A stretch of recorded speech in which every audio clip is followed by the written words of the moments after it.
Abigail Brook-Petty. I'm an undergraduate student at St John University.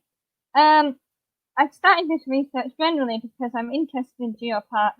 I think they're a really good way to promote an area of geology that is otherwise overlooked if it wasn't sort of recognised or had a designation attached to it.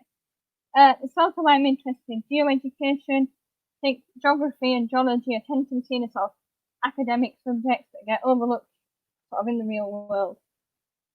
So this has taken me to Arran. Arran is the most recently established geopark in Scotland. It has high geodiversity. It was once tectonically active, which has created igneous features that have been shaped by glaciation and erosion. The island was very tourist reliant before it became a geopark, so there's huge potential for geotourism there now. Visitor understanding of the local geology is generally quite low, and this is something that I was interested in researching, along with how the geopark can improve local economic development. Previous research has shown that tourists have a limited knowledge of geology, and businesses tend to fail to recognise geoparks' potentials. So to research this further, I carried out questionnaires, mostly on the island, but also a few online.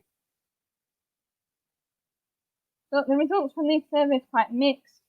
Mixed responses generally correlate to how much businesses understand about the geopark.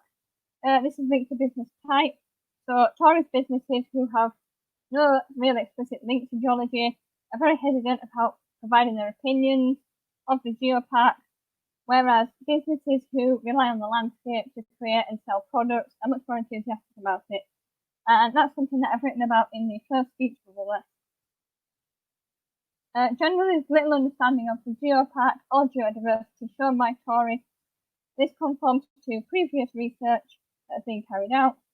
Educational tools provided that were used to improve this, included leaflets and visitor centres, sort of easily accessible things to tourists, but may not necessarily provide them with the best information.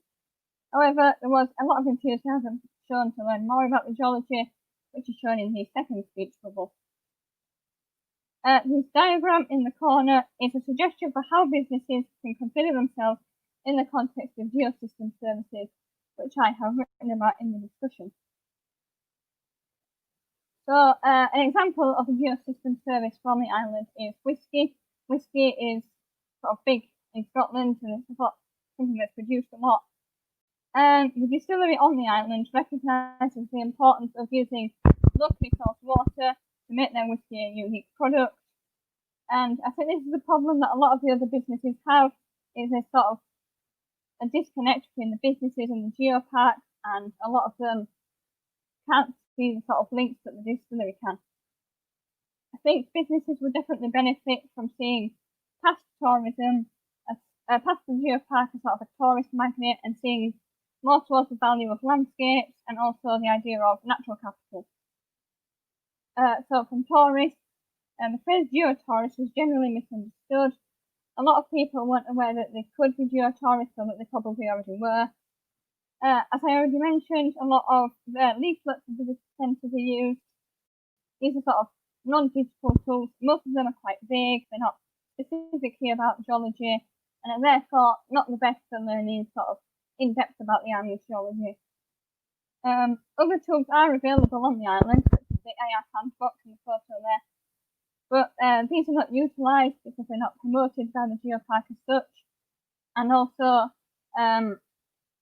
people who don't understand what the geopark is probably don't know where the geopark centre is, and they're therefore not likely to go and see these things. So I think this is a new geopark. It was established in 2019, so there's huge potential for it to develop and provide sort of more engaging tools and better economic development. Obviously, the current situation has caused uncertainty in this, with tourism is sort of basically at standstill at the minute. But I think hopefully the geopark could be a way for Arran to get back on its feet after all of this. So, yeah. Thank you.